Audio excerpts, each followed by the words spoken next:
ஒரு தொகுதியில ஜெயிக்கணும் அப்படின்னாலே அந்த தொகுதியில பதிவான வாக்குகள்ல குறைஞ்சது நீங்க 40% ஓட்டை வாங்கிக்கலாம்.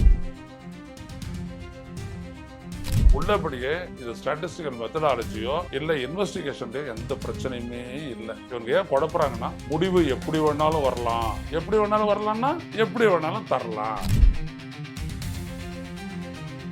இப்போ ஒப்பீனியன் போல்ஸ் எல்லாம் எப்படி வந்து பாருங்க, எல்லா ஒப்பீனியன் போல்ஸும் திமுக தான் ஜெயிக்கும்.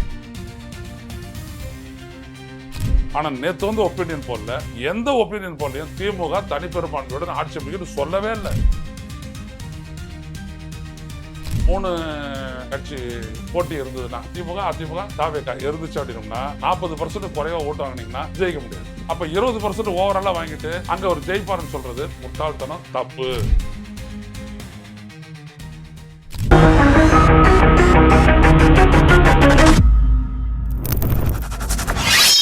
வணக்கம் தோழர்களே, ருஸ்டர் செய்தியின் வாயிலாக என்று மீண்டும் உங்களை சந்திப்பதில் பெருமகிழ்ச்சி அடைகின்றேன்.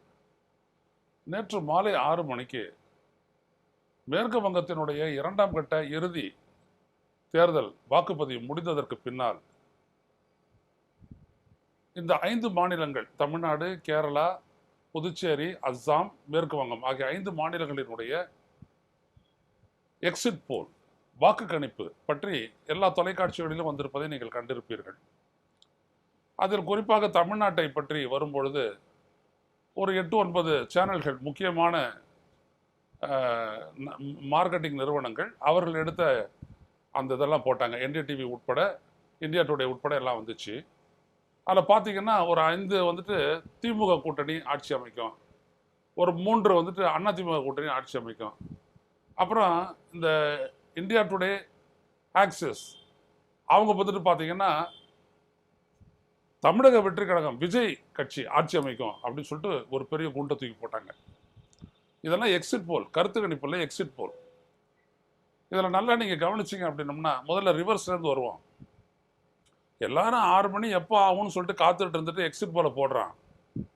ஆனால் இந்தியா டுடே, ஆக்சிஸ் அவன் மட்டும் பார்த்தீங்க அப்படின்னம்னா 8 மணிக்கு தான் வர்றாது அவருடைய போல். வர்றது எல்லாத்தையும் இது வரைக்கும் வந்திருந்த போல், எக்ஸிட் போலெல்லாம் விட டோட்டலாக மாறுபட்டு விஜய் கட்சி தமிழ்நாட்டில் 98லேருந்து 120 இடம் பிடிக்கும். அதாவது தனிப்பட்ட முறையில் தனித்து அந்த கட்சி ஆட்சி அமைக்கும் அப்படின்ற அளவுக்கு ஒரு பெரிய குண்டு தூக்கி போட்டான். கேட்டால் விஜய்க்கு வந்துட்டு 37% ஓட்டம், திமுகவுக்கு 35% ஓட்டம் இருக்குது அப்படின்னு சொல்லிட்டு ஒரு குண்டை தூக்கி போட்டு போயிட்டார். அவர் இருக்கட்டும், மற்ற யாருக்குமே அது தெரியல.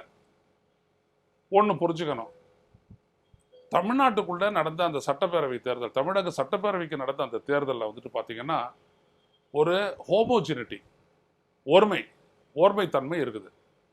அது என்ன அப்படின்னம்னா தமிழ் பேசும் மக்கள், தமிழ்நாட்டுக்கு உள்ளே இருக்கிற மக்கள், பொதுவான பொருளாதார வாழ்வு கொண்டவர்கள், இவர்களுடைய கருத்து வந்துட்டு பொதுவாக பார்த்தீங்கன்னா கிட்டத்தட்ட பரவலாக ஒரே மாதிரி தான் இருக்கும். இந்த திமுகவுக்கு அதிகமாக இருக்குதா, அதிமுக அடுத்தபடியாக இருக்கும், விஜய்க்கு அடுத்தபடியாக இருக்கும், சீமானுக்கு அடுத்தபடியாக இருக்கும், இப்படின்னு சொல்லிட்டு நம்ம பரவாயில்ல சொல்லிடலாம். ஆனால் எந்த இடத்துலையும் வந்துட்டு எந்த ஒரு எக்ஸிட் போல் நீங்கள் எங்கே எடுத்துகிட்டு இருந்தாலும் சரி, இந்த மாதிரி மாறுபட்ட ரிசல்ட்டு, பாதி வந்துட்டு இந்தாண்ட திமுக தான் ஆட்சி அமைக்கும், பாதி அதிமுக கூட்டணி தான் ஆட்சி அமைக்கும், என்டிஏ தான் ஆட்சி அமைக்கும், இன்னொரு இடத்துல ஃபுல்லாக தாவேகா தான், டிவிகா தான் ஆட்சி அமைக்கும், அப்படிலாம் வரவே வராது மக்களே. இது அனைத்தும் ஃபோர்ஜரி. அதைத்தான் நான் சொல்ல வந்தேன். என்ன காரணம்னு கேட்டிங்கன்னா, இது வந்துட்டு வாக்கு கணிப்பு, கருத்து கணிப்புன்றது வேற. எலெக்ஷனுக்கு வாக்களிக்கிறதுக்கு முன்னாடி அவங்களுடைய கருத்து என்னன்னு சொல்லி கேட்பாங்க.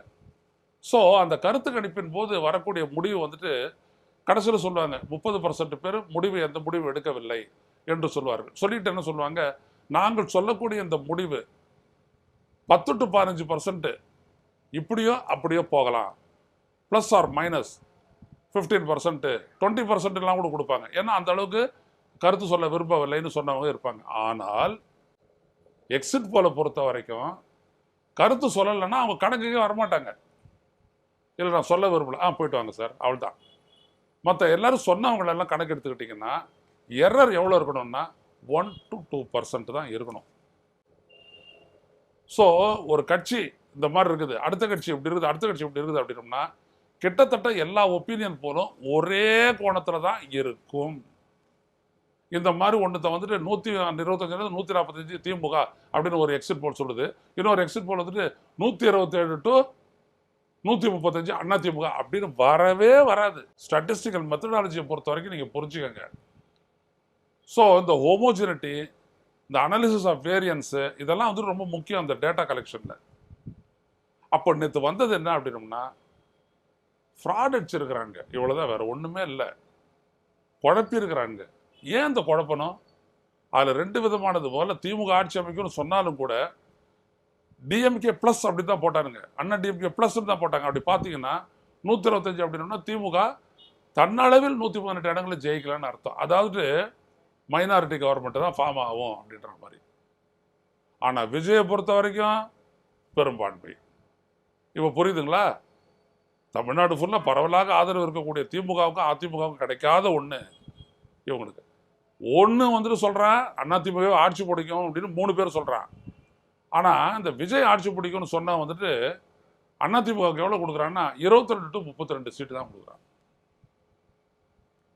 எப்படி புரிஞ்சுக்குவீங்க? ஸோ நல்லா குழப்பிட்டானுங்களா?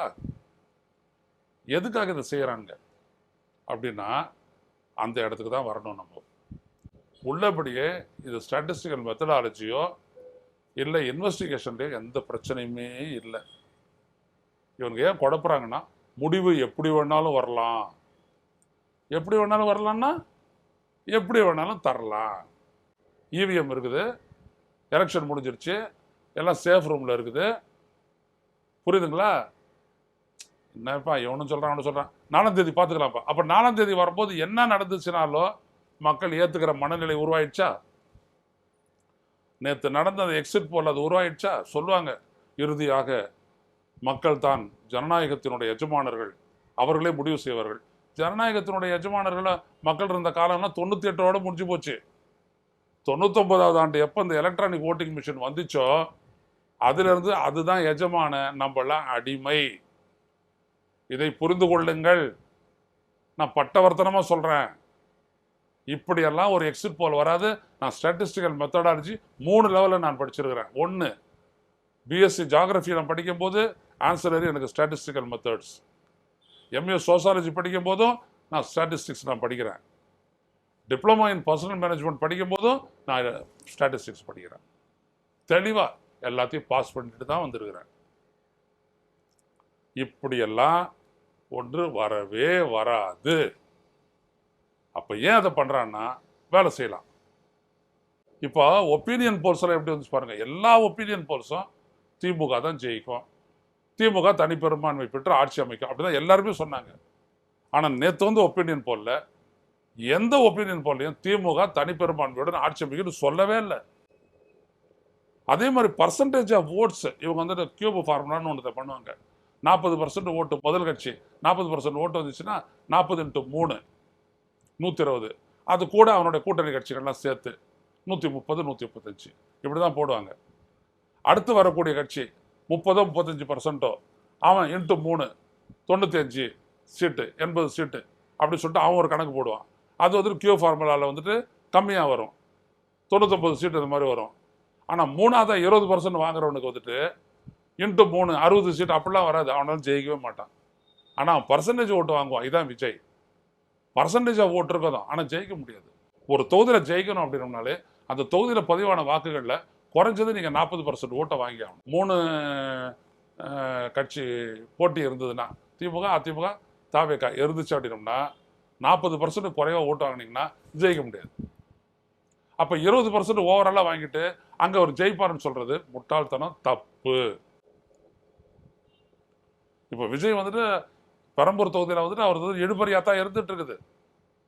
1000 ரூபாலாம் கொடுத்துருக்குறாங்க மக்களுக்கு. தாவேகா சார்பாக 1000 ரூபா கொடுத்துருக்குறாங்க. கொடுத்தும் கூட இழுபறியானா எதிர் வேட்பாளரும் கொடுத்துருக்கிறாரு, பாமக வேட்பாளரும் கொடுத்துருக்கிறாரு. கொடுத்தாதான். அப்போ பர்சன்டேஜ் வச்சுக்கிட்டு இந்த ஒப்பீனியன் போல் வச்சுட்டு அங்கே முடிவு அப்படிலாம் வரவே வராது. இந்த ஒப்பீனியன் போல்ஸ் வரும்போது பார்த்தீங்கன்னா விஜய்க்கு 1 இல்லாட்டி 2 சீட்டு தான் கொடுத்தான். நேற்று எக்ஸிட் போல் கொடுத்தவன் எல்லாம் வந்துட்டு குறைஞ்சது 13 அதிகபட்சம் 26 வரைக்கும் கொடுத்துருக்குறாங்க. நீங்கள் இப்போ தேர்தல் முடிவு வரும்போது ஒப்பிட்டு பாருங்க. ரொம்ப எச்சரிக்கையாக இருங்க. இவிஎம் ஒரு ஃப்ராடு அப்படின்னா இவிஎம் ஃப்ராடை வந்துட்டு நியாயப்படுத்துறதுக்கான ஒரு முன்னோட்டம் தான் இந்த எக்ஸிட் போல். புரியுதுங்களா? நாளைக்கு இவங்க எல்லாத்தையும் இதுக்கு ஏற்ற மாதிரி பண்ணி பெரும்பான்மை வரலன்னு வச்சுக்கோங்க, இவங்கள்ட்ட என்ன தெரியுமா சொல்லுவாங்க, நாங்கள் அன்னைக்கே நாங்கள் சொன்ன எக்ஸிட் போலில் பெரும்பான்மை யாருக்கும் இல்லைன்றது அப்படின்னு நம்ம சொல்லுவாங்க. நீங்கள் என்ன சொன்ன, ஆஹா எல்லாம் சயின்டிஃபிக் தானே, இல்லை ஃப்ராடுலன்ஸு, அழகாக கால்குலேட்டட் ஃப்ராடுலன்ஸ். இவன் மெஷினில் பண்ணுறான், இவன் மெத்தடாலஜியில் பண்ணுறான், இவ்வளோ தான் வித்தியாசம். எனக்கு புரிஞ்சுக்கோங்க. இன்னைக்கு கூட ஒரு 6 மணிக்கு அங்கே ஒரு சாணக்கியா இருக்கிறான் நம்ம டெல்லியில், இங்கே ஒரு சாணக்கியம் ஒன்று இருந்தாலே தாங்காது, டெல்லியில் இருக்கிற சாணக்கியை வந்துட்டு நீ கொடுக்குறானா 6 மணிக்கு இதை பற்றி பேசணும், இங்கே பேசிட்டோன்னா அதுக்கு தான் பேசணும். எப்படி இது எங்கேருந்து எடுக்கிறாங்க கவனிக்கணும். இவங்களுக்கு எந்த காரணமும் சொல்ல வேணாம். இப்படி தான் மக்கள் வந்துட்டு ஓட்டு போட்டாங்க. மக்கள் ஏன் ஓட்டு போட்டாங்க, என்ன அடிப்படையில் ஓட்டு போட்டாங்கன்றதெல்லாம் கருத்து கணிப்பில் வந்துருச்சு. ஆனால் எக்ஸிட் போல்ல எதையுமே சொல்ல வேணாம். அந்த ஆர்வம் இருக்குதுல்ல, அந்த ஆர்வத்தை வச்சே நம்மளை புதைக்கிறதுக்கு பேர் தான் எக்ஸிட் போல். நல்லா நீங்கள் புரிஞ்சுக்கங்க. கடந்த மக்களவை தேர்தல் அப்போ எக்ஸிட் போல் நடத்துகிறாங்க, ஒருத்தங்க கூட 300 சீட்டுக்கு குறைச்சி கொடுக்கவே இல்லை பிஜேபிக்கு. 300 to 450 வரை கொடுத்தாங்க. ஆனால் பிஜேபி எவ்வளோ ஜெயிச்சது? 240. அதுக்காக இந்த தொலைக்காட்சிகள், இந்த மார்க்கெட்டிங் கம்பெனி அவனா தூக்க மாட்டேன்னு செத்தானா பல 100 கோடிகள் வாங்கியிருக்கிறாங்க. கவனிங்க நீங்கள். அப்போ இது என்ன அப்படின்னம்னா, அவனுங்க மெஷினை வச்சு நடத்த ஃப்ராடுக்கு. இப்போ உலக நாடுகளில் அமெரிக்காவில் நடக்குது, அங்கெல்லாம் ஒப்பீனியன் போல பாருங்க, எக்ஸாக்டாக அது தேர்தல் முடிவில் பிரதிபலிக்கும். ஏன்னா அங்கே வந்துட்டு காகிதத்தில் தான் குத்துறாங்க, யாரும் மெஷின் கிடையாது. இங்கே மட்டும்தான் மெஷினை வச்சு நம்மளை குத்துறாங்க. எனவே மக்களே, இவிஎம் பண்ணக்கூடிய சதிக்கு இதை ஒரு கவரப்பா பண்ணுறது தான் இந்த எக்ஸிட் போலிங். நல்லா புரிஞ்சுக்கங்க. மீண்டும் சந்திப்போம். நன்றி, வணக்கம். ஊடகம் கார்ப்பரேட் அரசியல்வாதிகளின் கைப்பாவையாக, அடிமைகளாக இருந்தது போதும். இனி சாட்டை எடுத்து சுழற்றும் நேரம் வந்துவிட்டது. ஊடகம் பொதுமக்களாகிய உங்களுக்காக, உங்களாலேயே இயக்கப்பட வேண்டும். ஊடக சுதந்திரத்திற்காக உங்களின் பங்களிப்பை இன்றே அளித்திடுங்கள்.